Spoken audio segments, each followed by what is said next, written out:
So this piece is being developed from a character I've been working on called Maggot Brain, named after the George Clinton song Funkadelic song. And he's really just been like a character I've been working on to express the psychedelic side of depression and like the losing touch of reality. He's quite a possessive character and he takes on many forms. He can be quite funky, and then with this piece I wanted to take on his more sinister form. So I decided I quite liked this idea of like this mask, this presence that like takes over a room and is like still and it's so terrifying. So the installation is really like about this mask, the metal mask, interacting with the character in the film, making him feel like just essentially crazy. And yeah, so that was the idea, and then I based the synth soundtrack of like 60s like retro like futuristic synth soundtracks like Forbidden Planet and like Clockwork Orange and Shining like opening. And then I did some these skeletons. They have the idea is that they're what remains behind. And I really love the textures of like the walls in the space. So when getting the idea for like maggots friends, I wanted to use material that would blend into the space and leave like these ghostly like figures. So yeah, I did them on the clear acrylic and then so that was the idea behind this piece. My name is Konstantinos and I'm a student at Chelsea UAL. My work, I use the means of installation to describe various philosophical concepts. Like the one that I'm representing right now is determinism. Determinism represents the notion that everything that exists only because of pre-existing causes, and completely diminishes the idea of free will. So that plays a big part in religion and role, and can give a lot of attributes to many beliefs around morals and ethics. I don't want to save an opinion on this, but it's a really good thing to play around, to understand various other things through it as a gateway to multiple other metaphysic philosophies. So basically, there's a string attached to a rope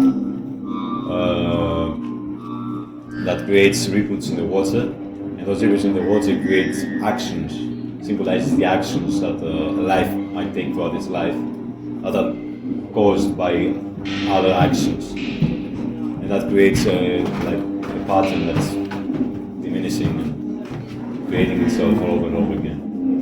Basically, that's. And my work is mostly about like the urban areas of two places. So as you can see, there's like a portal up, and it will project like a glitch and things, and this color that I chose is like a calm color that I really like, feels calm. But on top, there's all this graffiti of people who just left their mark and left, and also these posters that feels like, well, I feel like what my anxiety would do, like, and just leave these marks.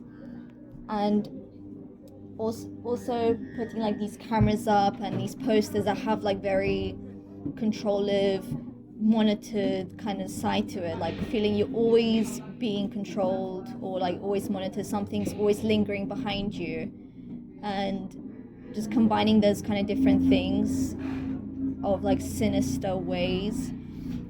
And this kind of just helps, like, you want to relieve like this, like all this paranoia, and just you go up into like somewhere you feel that was dark, and you can go up to like to the light when you feel comfortable, and you have these signs saying like these nasty things like the universe don't care, don't go up there, and people trying to stop you to like, you know, have what you like and do what you like, and it's just a nice experience of seeing other people like tagging their own stuff, walking up, and how they kind of interact with my work. And and it was a fun thing to do and a new thing to experience. And it all started being inspired from liminal space and traveling to like 2 different countries. So like living here living here and also being in Kosovo, the people and the culture are so different, but what I felt there was a connection of was the cities, how people would, like the environment and stuff would be so different, and I feel like they look the same. So trying to like bring it here and like, you know, creating a story or what people can relate to is really new to me, and it's amazing. Yeah, really cool.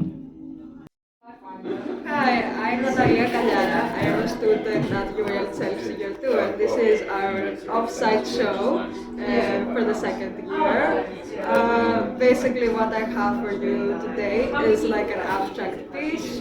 My work has no concept behind it, so really like the essence of my work is just experimental and working with textures and different materials. So yes, the space was really important to me to find something that was very bright, to be able to reflect the colors and show the colors really clearly. I chose the color red because it's a very strong color, and then I decided to do the spheres out of the baked silver so the color can reflect on the silver. And basically it was just like an experimental piece. The piece is made out of plaster, so out of percolite with a mixed dye inside, and the balls are like polystyrene balls spray painted with silver paint. I'm here for it. Robert Pants. I wanted to bring a modern twist to the room because we decided to go with an old theme because this has the time when everybody was in a group. So I decided to bring like a modern twist into it. And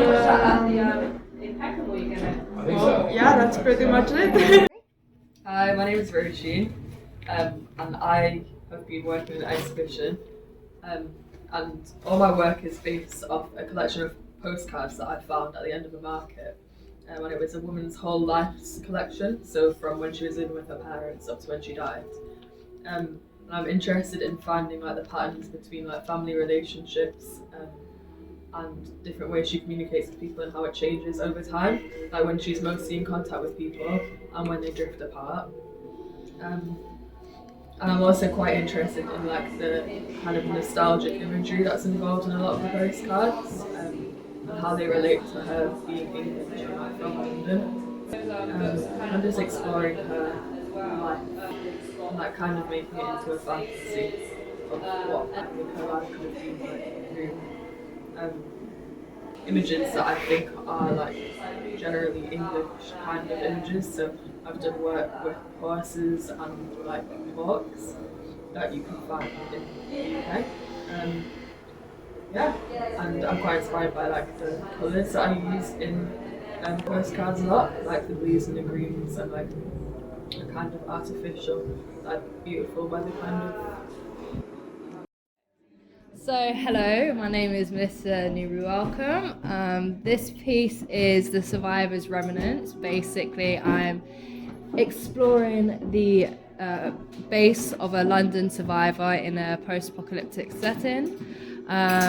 Supposedly this survivor has survived through sea sovereignty and foraging in this environment, and also using terraniums and survival methods depicted from what this person can find.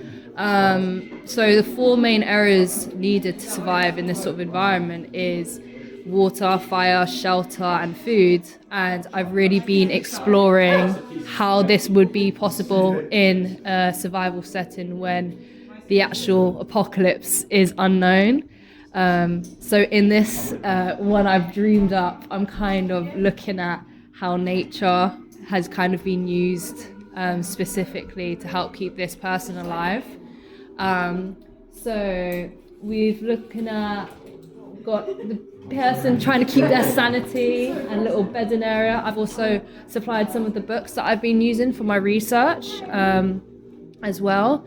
And I've also included some of the seeds that I use myself when I do gardening to exhibit some of the like UK varieties that we've got going on.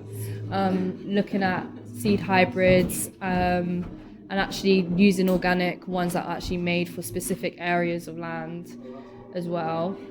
And yeah, looking at moss, looking at the life and death as well, thinking about like how a plant begins as a seed and how it gives back once it dies off, and once it decomposes and goes back to the soil.